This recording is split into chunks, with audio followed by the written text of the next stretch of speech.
Russia won a huge victory with the Polish elections since the centrist candidate Rafał Trzaskowski lost. And he lost the presidential election to Karol Nawrocki, someone who has zero political experience. He was an amateur boxer and a historian, but he was backed by America's current president. And now Russia gets to drive a huge wedge in Polish politics and overall current events. Now, the political divide is going to be between the current president, Karol Nawrocki, and the Prime Minister of Poland, Donald Tusk. Prime Minister Tusk wants Ukraine to come into NATO to enjoy that umbrella of protection, and he wants Poland to develop deeper economic ties with the EU. But the current president wants to keep Ukraine out of NATO, and he wants to distance Poland from the European Union, which means Russia gets to take advantage of an economically isolated Poland and a militarily isolated Ukraine if Nawrocki gets his way. Fortunately, the Prime Minister of Poland has a great deal more political power than the president, but the president does get to shape a lot of foreign policy, and they get to veto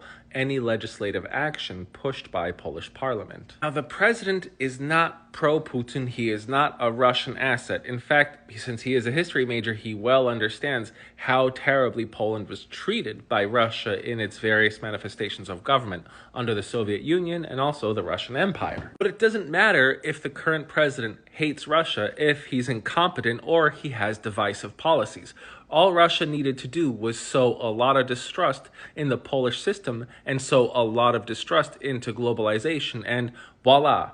Now Poland has a president that has no political experience and probably no real-world experience with how to apply proper policy. Now, the Polish president's reasons for having any kind of grievance with Ukraine stems from World War II. You see, there is a region in Ukraine called Volhynia, which had a very large ethnic Polish population until World War II. And around 1943, the Ukrainian Insurgent Army arose. It was called the UPA. They were anti-German, they were anti-Soviet. All they wanted was to have a Ukraine that was filled with just Ukrainians. So they began to ethnically cleanse the Volhynia region of the native Polish or the ethnic Polish. This resulted in the mass expulsion and deaths of tens of thousands, if not over 100,000 ethnic Polish people. And the new Polish president doesn't want to budge on his Ukraine stance unless those grievances are addressed. And that is the most idiotic thing to do when there is a war on your doorstep. If Nawrocki actually cared about that, why doesn't he bring up the Siberian deportations in which hundreds of thousands of Polish people after World War II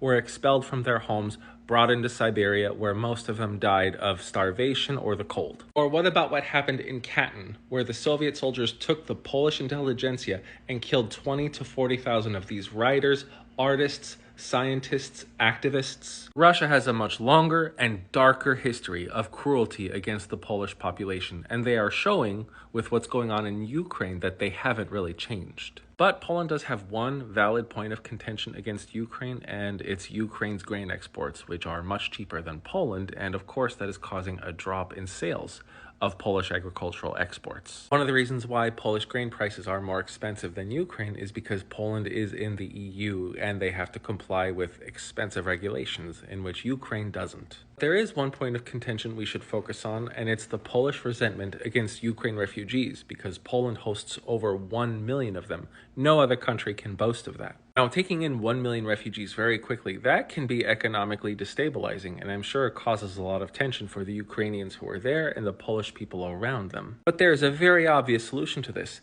If Russia loses and withdraws and Ukraine gets into NATO, then these 1 million refugees can start returning home safely. There you go. Poland doesn't have to deal with the refugee crisis anymore. So Poland is now in a pickle. They had this very impressive legislative body. They were making a lot of progress. They were integrating Poland into the overall European economy. But now that whole plan is put into question at the benefit of Russia. That is most likely why Prime Minister Tusk has requested a vote of confidence in his own government by June 11th. Now, if Tusk loses this vote of confidence, he and his government has to resign and a new one has to be formed. But he knows that's not going to happen. It is actually going to be a large projection of his strength. It will also emphasize the narrow margin by which the president, Karol Nawrocki, won. It was by like 50.89%, while Trzaskowski, a strong ally of Prime Minister Tusk, lost with 49.11%. It was such a narrow loss. Now, time can only tell the Russian gains that will be made by having Nawrocki as president. Hopefully, the prime minister can mitigate this loss. What's ironic is that Russia has been able to exploit an enemy country's sense of nationalism to further Moscow's ends. I am the Geo Husar, and the Polish people need to be outraged as when the Czestochowa church was sacked by the Swedes. Thanks for watching.